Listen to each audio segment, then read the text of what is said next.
Friends, इस lecture में हम सीखेंगे कि फ्रिक्शन इन बेयरिंग क्या होता है, okay, and the effect of friction in bearing while transmitting torque and power. जब हमें टॉर्क ट्रांसमिट करनी है थ्रू शाफ्ट या पावर ट्रांसमिट कर रहे हैं हम, तो फ्रिक्शन के कारण कितना टॉर्क का लॉस हो रहा है और कितना पावर का लॉस हो रहा है, that we will see in this lecture. But before going to the further, we need to know something about this bearing. So what is a bearing? Bearing is a surface that bear the load of the meeting part. Okay. So यहाँ पे हम consider कर लेते हैं कि हमारे पास कोई plane surface है, ओके, और ये एक ब्लॉक है। तो ब्लॉक का कुछ ना कुछ तो लोड W है और यहाँ पे इसका मोशन इस तरह है, ओके। ये जो सरफेस है, this is a fixed surface. ये सरफेस इस मोशन को, स्लाइडिंग मोशन, इस ब्लॉक का स्लाइडिंग मोशन परमिट कर रही है, क्लियर। तो एक तो मोशन परमिट कर रही है, दूसरा ये इसका लोड सहन कर रही है। So this surface will act as a bearing surface, okay. अभी तक हमने ये देखा है कि बेयरिंग में छोटी छोटी बॉल्स होंगी, रोलर्स होंगे, ठीक है। It is not always necessary that bearing always have balls, rollers, pins, okay.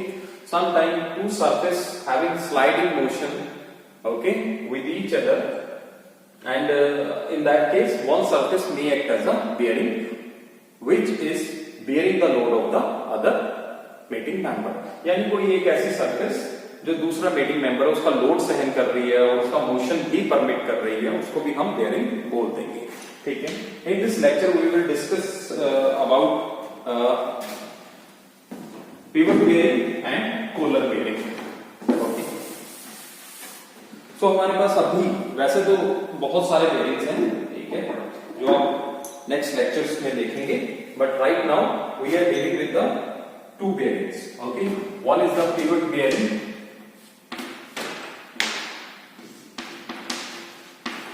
Pivot bearing,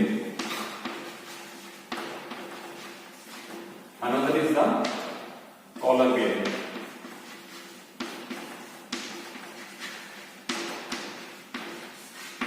Okay, so pivot bearing and collar bearing. These two bearings are basically used to bear the axial load of the shaft. Okay, जो हमारे पास shaft है, मान लीजिए ये shaft है, ये rotate कर रही है इस तरीके से। When shaft is lying horizontal, अगर शाफ्ट horizontal पड़ गया, शाफ्ट ऐसे भी हो सकती है generally, okay, and now shaft is rotating and its load, जो शाफ्ट का लोड है वो एक्सियली लग रहा है नीचे की तरफ। अब इसका जो एक्सियल लोड है उसको बियर करने के लिए मुझे कोई सरफेस चाहिए, ठीक है। मान लो मैंने इसके ऊपर टिका दिया इसको, ठीक है, ये प्लेन सरफेस है। तो जहां पे इसका ये वाला एंड टच हो रहा है, ठीक है, दूसरी सरफेस के साथ, तो दूसरी सरफेस वहां पे इसके लोड को बियर कर रही है। So that surface will act as a bearing surface, okay, and will particularly working as a bearing. So यहां पे ये दो जो पार्ट हैं, जो बेयरिंग है, ये यूज करते हैं when we have axial load. जब शाफ्ट का एक्सियल लोड है ना, उसको बियर करना है, तब हम ये दो वाले बेयरिंग यूज करेंगे। स्पेसिफिकली हम इसी के अंदर टॉर्क कैलकुलेट करेंगे फ्रिक्शन के कारण, और पावर जो वेस्ट हो रहा है फ्रिक्शन टॉर्क के कारण वो फाइंड आउट करेंगे। सिमिलरली हम कॉलर बेयरिंग के अंदर भी करेंगे। तो अभी मैं डायग्राम बना देता हूं कि पिवट बेयरिंग होता कैसे है। तो मान लेते हैं कि ये मेरे पास कोई शाफ्ट है, ठीक है, ओके, वर्टिकल है, तो इसका जो लोड लग रहा है वो W डाउनवर्ड लग रहा है इस लोड, और इसका मोशन जो है वो रोटेशनल मोशन है। हमने इसको रोटेशनल मोशन तो परमिट करना है, लेकिन इसका जो डाउनवर्ड लोड है उसको बियर करना है। उसके लिए मैंने इसको एक सरफेस के अंदर, एक पार्ट है उसके अंदर मैंने इसको रख दिया है, okay. So this is the cross section, okay, of the bearing, okay. So if we have this type of arrangement, then this is called the pivot bearing, okay. Is it clear? Now when we have, so bearing surface कौन सी होगी? So this would be the bearing surface, okay. Clear? So we will assume this area. Okay. So now consider the end of the shaft is not a flat end. Okay. It has something like conical end. Okay. So now the bearing surface will act like this. So this is my bearing surface. Okay. Clear है? When we have conical end, then the bearing that we are using to support this shaft, जो इस shaft को support करेगा, ठीक है, उसके अंदर जो recess होगा, ठीक है, जहां पे ये shaft जाके बैठेगी, उसको भी मैं same shape दे दूंगा, ताकि वो easily बैठ जाए और घूम सके. ओके, सो इसको बोलेंगे conical bearing, अगर ऐसी shape है, ठीक है, conical pivot bearing. conical pivot bearing. मान लेते हैं ये कोण फर्दर ट्रंकेट हो गया है. ओके, हमने क्या किया, इस कोण को ट्रंकेट कर दिया है. ट्रंकेट का मतलब है उसका एपेक्स काट दिया गया है. अब ऐसे हो गया है. ठीक है, क्लियर है? सो ये तीसरी टाइप का बेयरिंग बन गया. इसको हम बोलेंगे truncated pivot bearing. This is called the truncated pivot bearing. Okay, bearing वही रहेगा. यहां पे हम उस शाफ्ट को रेस्ट करा रहे हैं. ओके, सो नेक्स्ट आ जाता है हमारे पास कॉलर बेयरिंग. तो ये एक्सियल लोड के लिए तो दोनों है, ये याद रखना है. ठीक है, कि एक्सियल लोड के लिए हम कॉलर और पिवट बेयरिंग यूज करते हैं. मान लेते हैं कि हमारे पास एक शाफ्ट है, ये बहुत बड़ी शाफ्ट है. ये शाफ्ट को मैं रेस्ट नहीं करा रहा हूं. अब मैंने शाफ्ट के सरकमफ्रेंस पे एक प्लेट लगा दी है. ठीक है, इस तरीके से एक प्लेट लगा दी है. Like this is a shaft. Okay, load axial भी लग रहा है शाफ्ट का डब्ल्यू. ठीक है, बट वो क्या रहा है, मैंने शाफ्ट के चारों तरफ एक प्लेट लगा दी. ओके, ऐसे उसके सेंटर में से शाफ्ट जा रही है.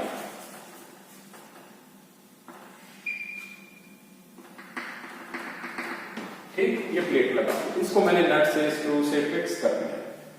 अब क्या होगा, मुझे इस एंड को रेस्ट नहीं कराना है, मुझे इसको रेस्ट कराना है. इसको बोलते हैं कॉलर. कॉलर, तभी इसका नाम कॉलर कहते हैं. ये जो है कॉलर, ये किसी सरफेस के ऊपर रेस्ट कर जाएगा और इसका मोशन तो ओमेगा सी जो रोटेट कर रही है वो तो रहेगा ही रहेगा. अब जो पार्ट इसके ऊपर टच हो रहा है, ठीक है, क्लियर है, ये सरफेस यहां पे बियर कर दिया. अगर मैं इसका फ्रंट व्यू बनाऊं तो मेरे पास ऐसा आ जाएगा. ये मेरी शाफ्ट थी और ये मेरा कॉलर था. ठीक है, और ये मेरी एक सरफेस है जिसके ऊपर ये रेस्ट कर रहा है. ये फिक्स है. ये मैंने लाइन लगा दी, इसका मतलब ये फिक्स है. तो ये तो था मेरा कॉलर. ठीक है, ये मेरा हो गया बेयरिंग सरफेस. तो ये बन गया बेयरिंग, ये वाला पार्ट. यहां पे उस कॉलर का पार्ट जो है वो इस बेयरिंग सरफेस के ऊपर रेस्ट कर रहा है. तो फ्रिक्शन यहीं पे प्रोड्यूस होगा. ठीक है, यहां पे सिर्फ कॉलर रेस्ट कर रहा है. ओके, वो कॉलर कर क्या रहा है, वो उसका एक्सियल लोड है, उसको उसके एक्सियल लोड को शाफ्ट के इस बेयरिंग सरफेस के ऊपर डाल रहा है, ताकि वो शाफ्ट बीच में लटकी रहे और रोटेशनल मोशन होता रहे. तो इसको बोलते हैं कॉलर बेयरिंग.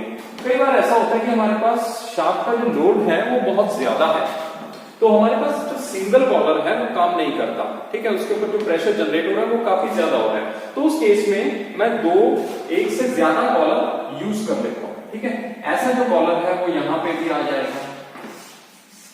एक और कॉलर जनरेट कर सकते हैं और अलग अलग जगह पे मैं उसको रेस्ट करा सकता हूं. ठीक है, तो उससे क्या है कि जो उसका लोड है वो यूनिफॉर्मली डिस्ट्रीब्यूट हो जाता है on the different collars. Okay, clear है? ठीक, तो ये दो टाइप के थे हमारे पास, pivot bearing and collar bearing. Clear? तो अब जो हम करेंगे, सबसे पहले सीखेंगे कि जो बेयरिंग है, जनरल बेयरिंग के अंदर फ्रिक्शन सर्कल कैसे बनता है, ठीक है। जनरल फॉर्मूला जो टॉर्क वेस्टेज हो रही है फ्रिक्शन के कारण, वो कैसे कैलकुलेट करेंगे, ठीक है। अब है जनरल बेयरिंग।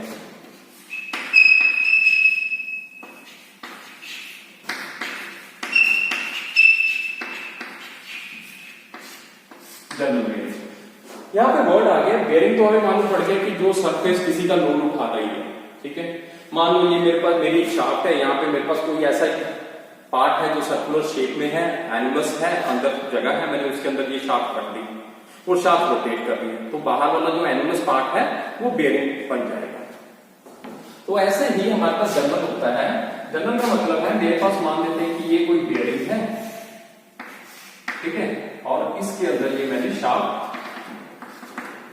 डाल दी है, तो ये शाफ्ट चली गई है इसके अंदर। तो जितना पार्ट शाफ्ट का इस बेयरिंग के अंदर है, ये फिक्स है, बेयरिंग रोटेट नहीं कर रहा है लेकिन शाफ्ट रोटेट कर रही है। तो ये जो पार्ट है बीच वाला पार्ट, ओके, इसको मैं बोलूंगा journal. This is called journal. जो एक्चुअल में बेयरिंग की सरफेस को टच कर रहा है उस दोनों का लोअर पेयर बन रहा है, क्योंकि शाफ्ट का बेयरिंग के अंदर वाली सरफेस के साथ सरफेस कांटेक्ट होता है, इसलिए वो लोअर पेयर बना रहा है। और उस पार्ट को जितना बेयरिंग के अंदर है शाफ्ट का पार्ट, उसी को मैं बोलूंगा जर्नल। ओके, ये बेयरिंग है, ये जर्नल है, तो इसलिए इसको बोलते हैं जर्नल बेयरिंग। अगर मैं सामने से इसको बनाने की कोशिश करूं तो मेरे पास ये कुछ ऐसा है। मान लेते हैं कि मेरी जो बेयरिंग है वो थोड़ा बड़ा है, ओके, ये बेयरिंग है, ये फिक्स है, ये लाइनों से मैंने इसको फिक्स कर दिया, ओके। तो उसके बाद मेरे पास एक ये जो है ये शाफ्ट आ गई है, ठीक, इज इट क्लियर। तो मेरे पास एक शाफ्ट आ गई है। मान लेते हैं कि शाफ्ट का सेंटर यहां पे, बेयरिंग का सेंटर ये O है, ये O1 है। तो जो ये शाफ्ट है, ये बेयरिंग शाफ्ट का जो लोड है वो हॉरिजॉन्टल पड़ी है, तो डायरेक्टली नीचे की तरफ होगा, बिल्कुल। मान लेते हैं कि bearing shaft is not rotating right now, ठीक है, शाफ्ट अभी रोटेट नहीं कर रही है, तो ये बेयरिंग है इस लोड को रिएक्शन देगा ऊपर की तरफ, तो मान लेते हैं Rn सा reaction, okay. Under the condition of equilibrium ये W Rn के बराबर होगा, ठीक है, और हमारे पास कोई प्रॉब्लम नहीं है, तो ये इजिली रेस्ट करेगा बेयरिंग के अंदर, ठीक। ये पॉइंट ऑफ कांटेक्ट है, इसको मान लेते हैं A। क्लियर हो गया। अब मान लेते हैं कि shaft is rotating clockwise, okay, तब क्या होगा, तब मेरे पास फिर से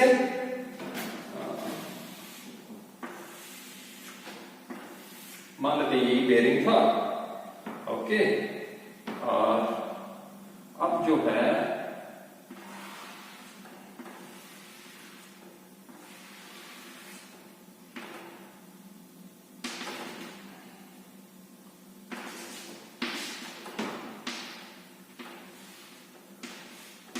जो शाफ्ट का लोड था वो तो ऐसे ही लग रहा है, ठीक है, W पे, क्लियर, ओके। अब ड्यू टू रोटेशन दिस, यहां पे कुछ ना कुछ हमारे पास लुब्रिकेंट होगा, ठीक है। ये जो जैसे ही इसने रोटेट करना शुरू किया तो यहां पे फोर्स ऑफ फ्रिक्शन जो है वो लगनी शुरू हो जाएगी। यहां पे वो लगते लगते इस फोर्स ऑफ फ्रिक्शन के कारण ये वाला जो पॉइंट ऑफ कांटेक्ट है ये इस मोशन के ऑपोजिट यानी towards the right side shift हो जाएगा यहां पे कहीं पे। So now this is my point of contact A, okay. जो अब मेरी फोर्स ऑफ फ्रिक्शन लग रही है F equal to mu R N इस तरफ लगेगी। अभी नॉर्मल रिएक्शन इस तरफ मिल रहा था, पॉइंट ऑफ कांटेक्ट इस तरफ है, ये सेंटर मान लेते हैं इसका, तो ये मुझे आर एन इस तरफ मिल रहा है, लोड W नीचे की तरफ लग रहा है, ठीक है। अब due to rotation force of friction I, force of friction हमेशा ही टेंजेंशियल डायरेक्शन में लगती है सर्कुलर मोशन में, तो वो लगी, उसके कारण जो पॉइंट ऑफ कांटेक्ट है वो खिसक कर राइट साइड में चला गया यहां पे, ठीक है, ड्यू टू रोटेशन। अब राइट साइड में चला गया तो नॉर्मल रिएक्शन इस तरफ है, वो सेंटर की तरफ होगा, फोर्स ऑफ फ्रिक्शन इस तरफ है, तो मैंने क्या किया, यहां से फोर्स ऑफ फ्रिक्शन बिल्कुल इसके टेंजेंशियल थी ऐसे, ठीक है, ये वाला पार्ट ले लिया, और resultant force equal to mu R N. तो रिजल्टेंट फोर्स जो मैंने कैलकुलेट की, this is my resultant force R, ठीक। तो आर जो है, the force R, this is the resultant force. Resultant force किसका रिजल्टेंट है ये? एक तो नॉर्मल फोर्स है आर एन, और दूसरी फोर्स ऑफ फ्रिक्शन है। उन दोनों का रिजल्टेंट फोर्स जो अब शाफ्ट के ऊपर लग रहा है, इन दो फोर्सेस के कारण, वो इस डायरेक्शन में लग रहा है। अगर मैं इसको एक्सटेंड कर देता हूं और इसको ले जाता हूं इस लाइन पे, तो ये यहां पे इसको O मान लेते हैं, ये C पॉइंट पे जाके टिक जाती है, ठीक है, क्लियर हो गया। अब जो आर एन और आर के बीच में एंगल होता है ना, उसको बोलते हैं फाई, एंगल ऑफ फ्रिक्शन। अगर ये फाई है इस लाइन में और इस लाइन में, तो ये भी क्या होगा, फाई हो जाएगा। क्लियर हो गया? Any doubt? तो इसके बाद ये मेरा ट्रांसफॉर्म हो गया, ये लग रही है फोर्स। अब नेट जो फोर्स लग रही है इसके कारण और इसके कारण, उसका रिजल्टेंट ये है, वो लग रहा है यहां पे इस डायरेक्शन में, ठीक है। सो अब मैं कंडीशन एक अज्यूम करता हूं कि यूनिफॉर्म मोशन है। मान लेते हैं कि मोशन यूनिफॉर्म है, uniform motion of the shaft. इसका मतलब हुआ शाफ्ट एक ही वेलोसिटी से घूम रही है। उस केस के अंदर क्या होगा कि जो रिजल्टेंट फोर्स है वो W के बराबर हो जाती है, ठीक है, और नेट टॉर्क जो लगता है, net torque on the shaft जो लगता है वो 0 हो जाता है, ठीक है। तो मैंने कंडीशन मान लिया फॉर द यूनिफॉर्म मोशन, क्या होगा, ये जो लोड है ये इस R के बराबर हो जाएगा। अगर ये दोनों बराबर नहीं होंगे तो व्हाट विल हैपन, मान लेते हैं W ज्यादा हो गया तो शाफ्ट तोड़ देगी, बेरिंग को नीचे आ जाएगी, और मान लेते हैं कि रिएक्शन ज्यादा हो गया W से तो शाफ्ट ऊपर की तरफ उछलेगी, ठीक है, क्लियर है। तो यूनिफॉर्म मोशन के लिए ऐसा कुछ हो नहीं रहा है, under the condition of equilibrium मैं ये अज्यूम कर रहा हूं कि R जो है वो W के बराबर है, यहां तक ओके है। तो टॉर्क, ये जो रिजल्टेंट फोर्स है ये ऑपोजिट टॉर्क प्रोड्यूस करेगी। अभी टॉर्क इस डायरेक्शन में लग रहा है, ठीक है ना।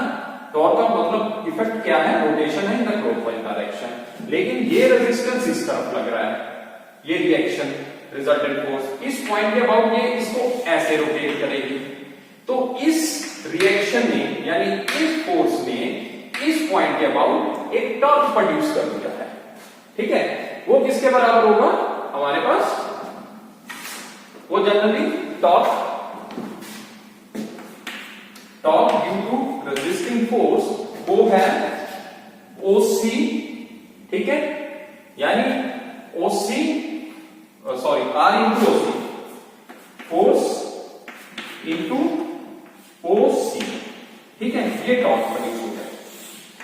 Now we will try to find out the value of OC, ठीक है, इस ट्राइंगल में A डैश लेते हैं इसको, नी पोजीशन को। तो अगर मैं OC की वैल्यू फाइंड आउट करूं तो OAR which is small r, let's say consider radius of the shaft, OC को मैं लिख सकता हूं OA sin phi, ठीक है, because sin phi is what, perpendicular over hypotenuse. ये एंगल है, ये परपेंडिकुलर हाइपोटेन्यूज OA इसको नीचे ले आऊंगा तो sin phi बन जाएगा। तो OC की वैल्यू अभी OA sin phi, OA की वैल्यू है small r into sin phi। तो मैंने यहां पे वैल्यू पुट कर दी, ठीक है। ये कितनी आ गया, टॉर्क कितना आ जाएगा मेरे पास, force R into small r and sin phi। अच्छा, यहां पे मेरे पास R की वैल्यू कितनी थी यूनिफॉर्म मोशन के लिए, W, सो W R sin फाई, ये टॉर्क आ गया। अब कंसीडर करते हैं कि ये जो एंगल था phi, this is very small, okay. Small इतना हो सकता है, कितना हो सकता है, 0 भी हो सकता है। अगर ये 0 है तो मैं साइन 0 पुट कर दूंगा, तो साइन 0 0 होता है, इसलिए मैं 0 वैल्यू नहीं दूंगा। तो स्मॉल इतना हो सकता है, या तो मैं इसकी वैल्यू फाई ले लूं या टेंजेंट फाई ले लूं। लेकिन अभी एक्सप्रेशन के लिए मुझे टेंजेंट फाई ज्यादा सुटेबल है, क्योंकि मैं फ्रिक्शन में डील कर रहा हूं। फ्रिक्शन में मुझे मालूम है tangent phi equal to mu के बराबर होता है। तो मैं साइन फाई, जो कि फाई बहुत छोटा है, तो मैं साइन फाई को अप्रोक्सीमेटली टेंजेंट फाई लिख सकता हूं। सो W R टेंजेंट फाई, और टेंजेंट फाई किसके बराबर होता है, म्यू के बराबर। तो रिजल्ट आ गया W R म्यू, ये आ गया टॉर्क, फ्रिक्शनल टॉर्क, ठीक है। म्यू W R या म्यू R W, कुछ भी आप लिख सकते हो। This is my frictional torque. ये टॉर्क वो है जो फोर्स ऑफ फ्रिक्शन के कारण रिजल्टेंट फोर्स आई थी उसने प्रोड्यूस किया है। यानी ये मेरा टॉर्क वेस्ट हो रहा है शाफ्ट के ऊपर। शाफ्ट के ऊपर अगर मान लो T टॉर्क लग रहा था तो उसके अंदर से ये टॉर्क मैं माइनस कर दूंगा, तो नेट टॉर्क इतना लगेगा। अगर ये टॉर्क वेस्ट हो रहा है तो शाफ्ट के ऊपर जो पावर मिल रही थी वो भी वेस्ट होगी। कितनी वेस्ट होगी, पावर का फॉर्मूला होता है T ओमेगा, ठीक है। ये T कौन सा है, ये R वाला जो मैंने लिख दिया है, रेजिस्टिंग वाला। तो इसकी वैल्यू क्या है, W म्यू R। ओमेगा की वैल्यू क्या होती है, 2 पाई N बाय 60, ठीक है। Where N is the RPM of the shaft, okay. N क्या है हमारे पास, RPM, रेवोल्यूशन पर मिनट, यानी 1 मिनट में शाफ्ट कितनी बार घूम रही है अपने सेंटर के about. So this is the wastage of power in case of general bearing, okay. Hope this is clear.